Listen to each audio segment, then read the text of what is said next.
Hey everyone, welcome to another exciting edition of the Locker Room Talk on Dan and Joe Sports Show. As always, I'm Dan. And I'm Joe. Joe, our Locker Room Talk is always brought to you by our fine sponsor, Beach Ball Properties. Hunter and Ginger are killing it this summer with all the heat. It's been nice to go down to Orange Beach and Gulf Shores and take a dip in the water and enjoy the beach. If you're looking for your beach getaway, and you have a bunch of umbrellas with you, then go and check out Beach Ball Properties with Hunter and Ginger. Give them a call and go have a ball at the beach.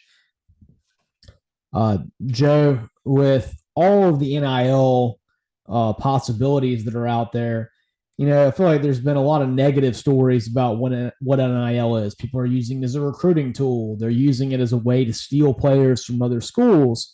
But you don't get a lot of stories about people doing it the right way or the way that we always envisioned it would be when the Supreme Court entered an order against the NCAA, basically making it to where this was going to happen when they passed the legislation allowing for name, image, and likeness.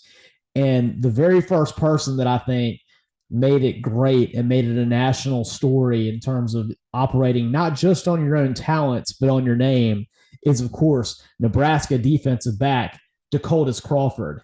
And DeColdest Crawford, as you can imagine, is using his name for the best ad campaign ever. And here's a little snippet of it. So glad we called SOS. RAC is the coldest. I'm always the coldest.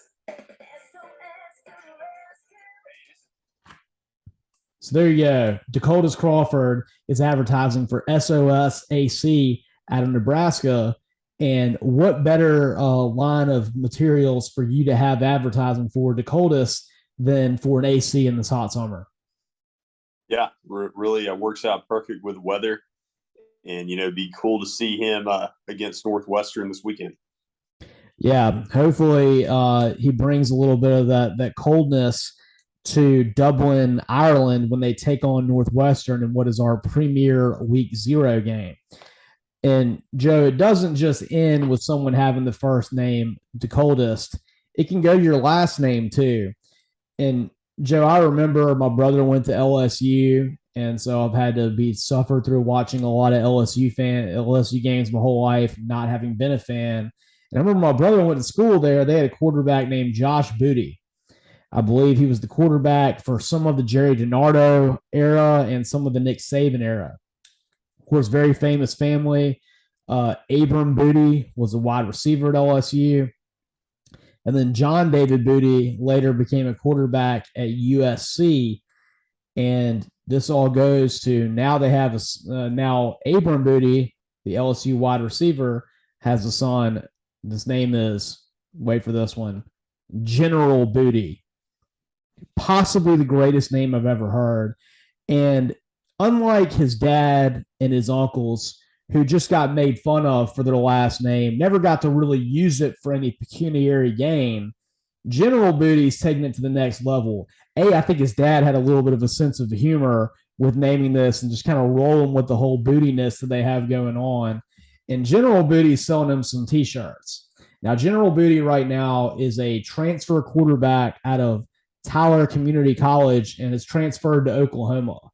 Oklahoma has Dillian Gabriel, so not a great chance that we're going to see General Booty out on the field this year. But regardless, he's putting his name, image, and likeness all over his own line of clothing. And I think you can guess what the essence of his clothing is, and it's all play on words. So, Joe, one of the great lines that you have, of course, is he keeps it simple with one t-shirt, simply an I love booty. And it's got the little heart, and inside the heart, number 14, which is what his number is. You go a little bit further, he's got one that is General Duty, here for duty. And it's got his picture, got him playing football there. You also have, for those of you who do emojis, the I love, and then it's got the peach symbol for booty. And then my favorite one on there, you've got General Booty sitting there. Looks like he's calling a play, and it's the booty call. That's quite a campaign there. Is he partnering with any business, or is this just something he's doing himself? I'm sure he's got some kind of backing behind it. I will say, Joe, he is, the booty also has a charitable side to him because 20% of his proceeds are going to the Oklahoma Children's Hospital. That's good. That's So good.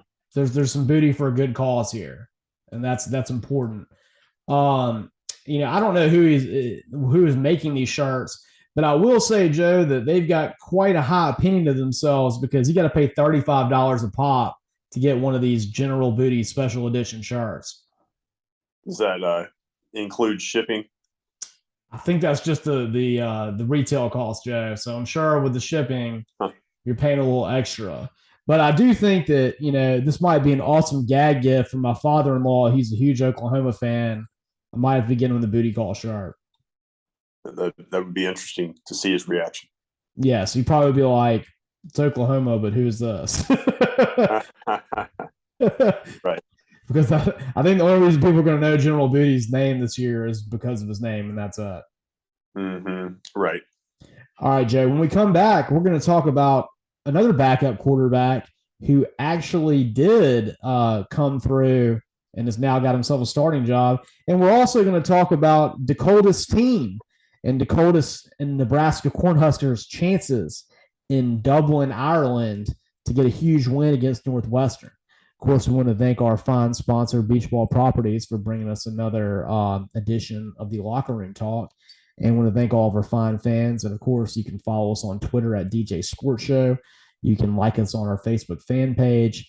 And more importantly, you can listen to us on all of our episodes on Spotify and subscribe to our YouTube channel where we posted all of our episodes the last few months. And as always, I'm Dan. And I'm Joe.